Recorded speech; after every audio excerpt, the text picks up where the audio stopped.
Au moment où prend fin à Dubaï, aux Émirats Arabes Unis, la COP28, les échanges sont plutôt houleux entre le pays hôte et les puissances occidentales sur la gestion des énergies fossiles, chacun voulant tirer couverture de son côté. Aucun accord sur la question n'a pu être obtenu à l'heure fixée par le président émirati de la COP28, Sultan Al-Jaber, pour la fin du sommet.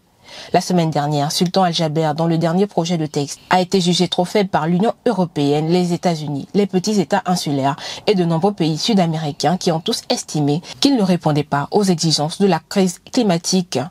Le directeur général de la COP28, Majid El-Sawaidi, a alors affirmé « Nous nous y attendions.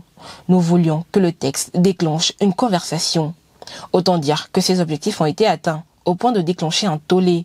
Le document de 21 pages laisse la latitude aux signataires de l'accord de Paris de choisir la procédure par laquelle ils entendent réduire les énergies fossiles. Aucun objectif commun de sortie du pétrole, du gaz et du charbon n'y est fixé, alors qu'il était envisagé dans les textes précédents. Le commissaire européen au climat Waqf Wextra s'est lui exprimé en ce sens.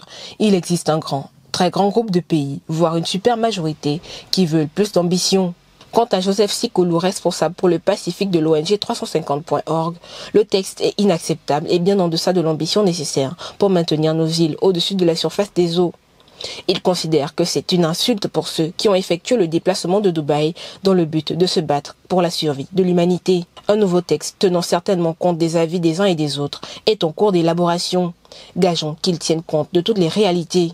L'on attend avec impatience l'adoption par consensus des textes de cette COP28.